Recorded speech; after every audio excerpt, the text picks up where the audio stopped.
इस आर्टिकल के अंदर सुप्रीम कोर्ट की लैंडमार्क जजमेंट्स जो 1951 चंपाकम केस जो हम पढ़ते हैं वहां से लेकर 2024 1 अगस्त 2024 का जो सुप्रीम कोर्ट की जजमेंट्स आई हैं वो सारी लैंडमार्क सुप्रीम कोर्ट की जजमेंट्स ये आर्टिकल कवर करता है। तो अब इस आर्टिकल के अंदर हम लीगल पॉइंट ऑफ व्यू से क्या इंपॉर्टेंट है हम वो पढ़ते हैं। Constitution allows the state to establish special provision for the advancement of any socially or educationally backward class or for the scheduled caste and scheduled tribes and reserve public post for any backward class not adequately represented। तो यहाँ पर constitution के बारे में बताया जा रहा है कि संविधान जो है हमारा इस्टेब्लिश करता है, स्पेशल प्रोविजंस की पावर देता है जो सोसाइटी के अंदर सोशली या एजुकेशनली बैकवर्ड क्लास है या फिर शेड्यूल कास्ट या शेड्यूल ट्राइब्स के जो लोग हैं उनकी रिजर्वेशन पब्लिक पोस्ट में या फिर एजुकेशन के अंदर। In practice this has translated into legally guaranteed quota known as reservation, जिसको रिजर्वेशन का नाम दिया गया है। For disadvantages caste in government positions and colleges as well as reserved seats in elected organisations. तो एजुकेशन में और साथ ही साथ कुछ इलेक्टेड ऑर्गेनाइजेशंस के अंदर भी एक हिस्सा दे देना एक रिजर्वेशन का नाम दिया गया है। According to many, India has a long history of affirmative action policies for scheduled castes and scheduled tribes which were later extended to other backward classes in 1990। तो अगर हिस्टोरिकली शुरू से बात की जाए तो शेड्यूल कास्ट और शेड्यूल ट्राइब्स के लिए एक हिस्सा रहा, एक अफर्मेटिव एक्शन की कहीं ना कहीं एक कोशिश रही है और 1990 के अंदर अदर बैकवर्ड क्लासेस को भी इसके अंदर रखा गया है कि उन्हें भी रिजर्वेशन का हक मिलना चाहिए। नेक्स्ट पैराग्राफ है limiting reservation to first generation ensuring fairness in affirmative action. तो ये पैराग्राफ जैसे कि बता रहा है लिमिटेशन करने की कि जो रिजर्वेशन की हक है वो किसे मिलना चाहिए, सिर्फ फर्स्ट जनरेशन के लिए ही। In a recent Supreme Court ruling, Justice Pankaj Mithal argued that this remedy should not become perpetual advantage for the same families। तो सुप्रीम कोर्ट की रूलिंग में लेटेस्ट ने बताया कि परपेचुअल का मतलब होता है कि हमेशा के लिए ना बन के रह जाए, ये एक सिर्फ फर्स्ट टाइम के लिए होना चाहिए। He stated that once a family benefits and achieved higher status, its descendants should not indefinitely take special seats. Words were reservation, if any, has to be limited only for the first generation or one generation. In other words, if a member of a backward community wins a government job or college seat through reservation, the next generation will compete with everyone else।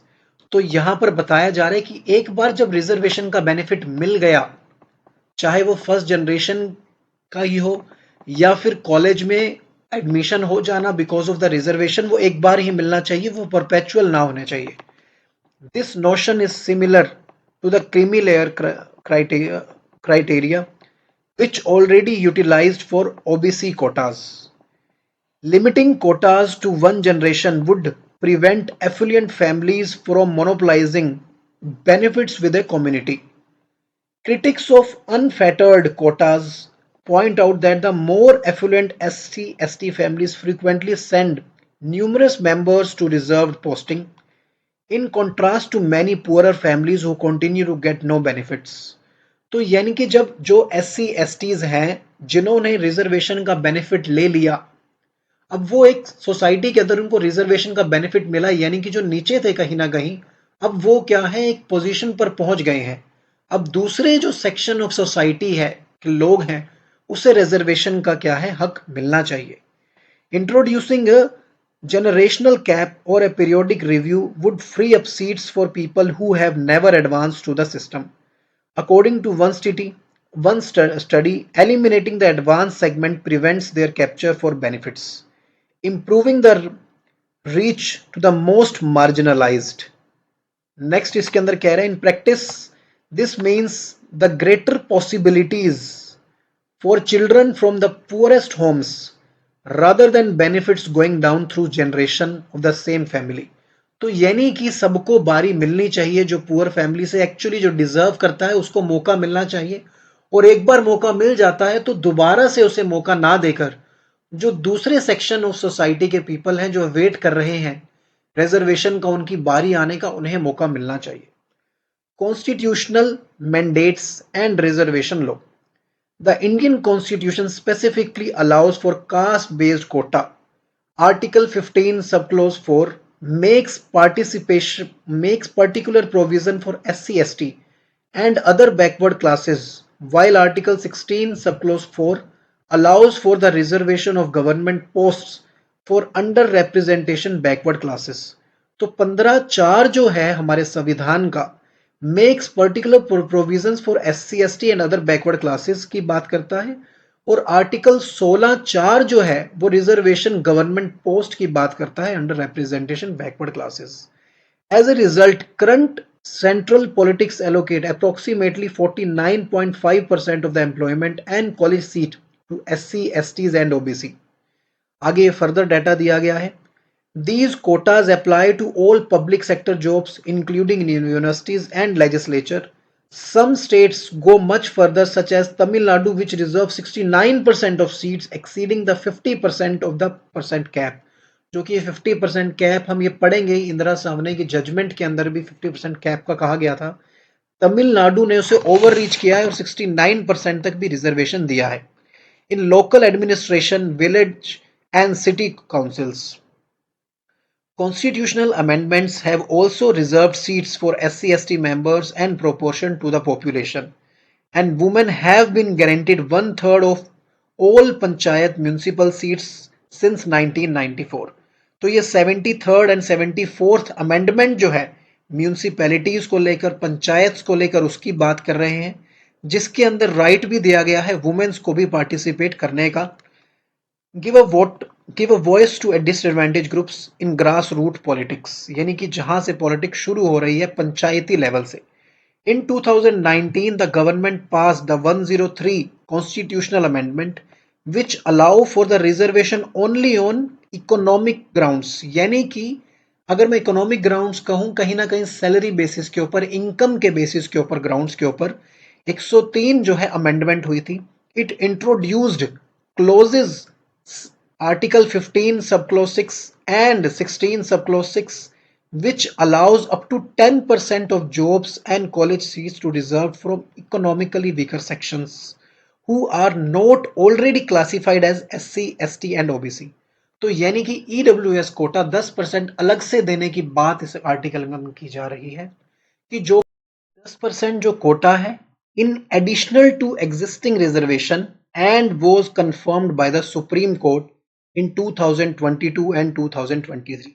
जो कि supreme court ने existence Kota की बात की थी, जो कोटा है उसके एडिशन में ये 10% इकोनॉमिक वीकर सेक्शंस के लिए ये कोटा, ये रिजर्वेशन रखा गया है। इसके अंदर बात की गई है judicial verdicts impacting reservation policy.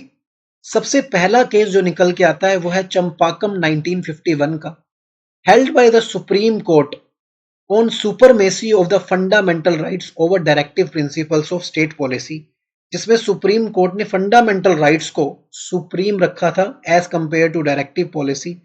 The petitioner यानी कि चंपाकम जो है सुप्रीम कोर्ट के अंदर चैलेंज किया था the communal order of the Madras that reserved the seats on the basis of caste which was struck down in violation of Article 14 and 15 of the Constitution of India, and the judgment led to the first amendment in 1951। तो यानी कि जो caste based reservation था उस reservation को खत्म करते हुए चंपाकम केस के अंदर पेटिशनर को रिलीफ दिया गया था, और जिसके इस रूलिंग के बाद फर्स्ट अमेंडमेंट जो है हमारे देश के अंदर आफ्टर कॉन्स्टिट्यूशन, जब हमारा कॉन्स्टिट्यूशन बना था, पहली अमेंडमेंट भी इस रूलिंग के बाद आई थी।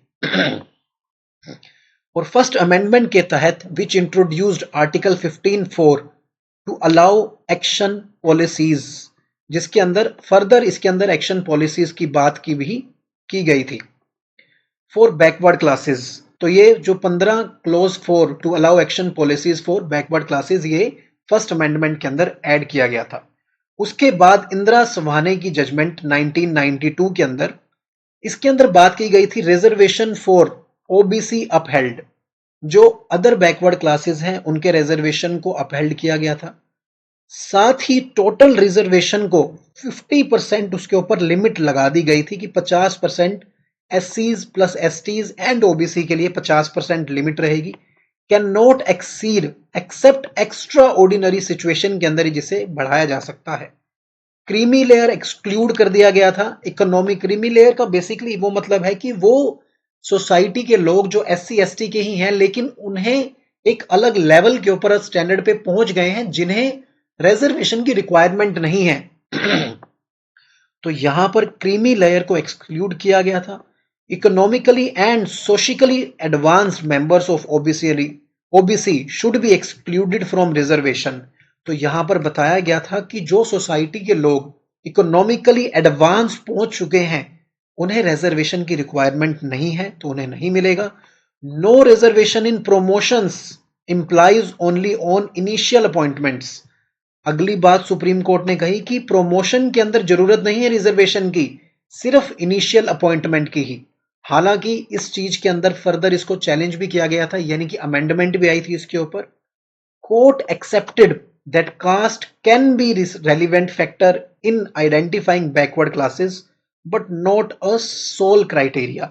तो कहीं ना कहीं कोर्ट ने यह भी कहा था कि जो कास्ट है वो कहीं ना कहीं हमें हेल्प करता है पता लगाने में कि ये सोसाइटी का जो पर्सन है बैकवर्ड क्लास से है या नहीं है, बट इसे एक सोल क्राइटेरिया या कंक्लूसिव नहीं माना जाएगा, और भी चीजों से देखा जाएगा। अगला रेलिवेंट केस जो है हमारा वो है नागराज 2006 के अंदर नागराज केस, जिसके अंदर बताया गया था after the after the Indira Sawhney judgment new amendment 77th allow reservation in promotion. नया अमेंडमेंट ऐड किया गया जो कि इंदिरा सवाने के अंदर प्रोमोशन के रिजर्वेशन को हटा दिया गया था। 77th अमेंडमेंट से उसको दोबारा ऐड किया गया। 81st अमेंडमेंट को ऐड किया गया allow carry forward of Anfield reservation. अगर कोई रिजर्वेशन अनफिल्ड रह गई हैं तो नई अमेंडमेंट आई 81st कि इसे क्या किया जाएगा, कैरी फॉरवर्ड किया जाएगा कि नेक्स्ट ईयर में भी सिर्फ रिजर्व कैटेगरी में रखी जाएगी इसे। 82nd अमेंडमेंट भी आई जिसमें रिलैक्सिंग इन क्वालिफाइंग मार्क्स, जिसमें कि 82nd अमेंडमेंट के अंदर और भी रिलैक्सेशन दी गई क्वालिफाई मार्क्स करने के लिए। इन सारी अमेंडमेंट्स को क्या किया गया, चैलेंज कर दिया गया था। चैलेंज करते हुए इसके अंदर क्या कहा गया उसकी हम बात करते हैं। द सुप्रीम कोर्ट ने हेल्ड किया ऑल अमेंडमेंट्स आर वैलिड। तो इसमें अब हम बात करते हैं सुप्रीम कोर्ट में नागराज केस 2006 में क्या कहा। सुप्रीम कोर्ट ने कहा ऑल अमेंडमेंट्स जो हमने ऊपर पढ़ी थी अमेंडमेंट्स, सारी की सारी अमेंडमेंट्स वैलिड हैं, but state must proved backward and inadequacy of representation. कि किसी को अगर रिजर्वेशन दी जा रही है किसी सोसाइटी को, तो स्टेट को यानी कि सरकार को, जो कि आर्टिकल नंबर 12 के अंदर डिफाइन किया गया है, उस सरकार को ये प्रूव करना पड़ेगा कि क्या बैकवर्डनेस है इसको रिजर्वेशन देने के पीछे और क्या इनएडिक्वेसी है। साथ ही सुप्रीम कोर्ट ने कहा must justify the data not get automatically. Reservation automatically नहीं मिलेगी, उस रिजर्वेशन को प्रूव करना पड़ेगा। और दूसरी तीसरी इंपॉर्टेंट चीज इसमें कहा equality is the part of basic structure. और इक्वालिटी को कहा गया ये बेसिक स्ट्रक्चर है, इसे मॉडिफाई नहीं किया जा सकता। नेक्स्ट सुप्रीम कोर्ट की जजमेंट जो आई थी वो आई थी जर्नैल सिंह की 2018 के अंदर। द इशू वॉज री एग्जामिन्ड, जो कि नागराज केस के अंदर 2006 में ऑनरेबल सुप्रीम कोर्ट ने कहा उसी जजमेंट को री एग्जामिन करने के लिए जर्नैल सिंह की जजमेंट जो है रिव्यू पिटीशन एक तरह से फाइल हो गई। अब इसके अंदर बेसिकली कहा कि no need to prove backwardness को प्रूव करने की जरूरत नहीं है। Backwardness again for SC ST। अगर एक बार SC ST में कैटेगरी के अंदर कोई पर्सन आ जाता है तो वो रिजर्वेशन उसको मिलेगा, दोबारा से प्रूव करने की जरूरत नहीं है। But other conditions are valid of Nagaraj case. State must collect quantifiable data to prove. State को प्रूव करना पड़ेगा quantifiable data. Inadequate representation of the state, ये भी प्रूव करना पड़ेगा। और साथ ही ये भी कहा गया कि ये बेसिक स्ट्रक्चर का वोलेशन ऐसा नहीं है कि बेसिक स्ट्रक्चर का वोलेशन है। अगली लैंडमार्क जो सुप्रीम कोर्ट की जजमेंट आई थी जनहित अभियान 2022 की सुप्रीम कोर्ट की जजमेंट। इस जजमेंट का बैकग्राउंड ये था, इससे पहले 103rd अमेंडमेंट पास की गई थी इन 2019 and introduced 10% reservation for economic weaker section. जैसा कि हमने इस आर्टिकल के अंदर पढ़ा भी था, यानी कि SC ST OBC के अलावा 10% अलग से इकोनॉमिक वीकर सेक्शंस के लिए एक कोटा रखा गया। Government job educational institutions. The above said reservation applies to general poor population, and the above amendment added two new clauses 15(6) and 16(6) and the amendment was challenged। और जनहित अभियान 2022 के केस के अंदर 15 सब क्लॉज 6 16(6) को ऐड किया गया और इस 103 अमेंडमेंट को क्या किया गया, चैलेंज किया गया।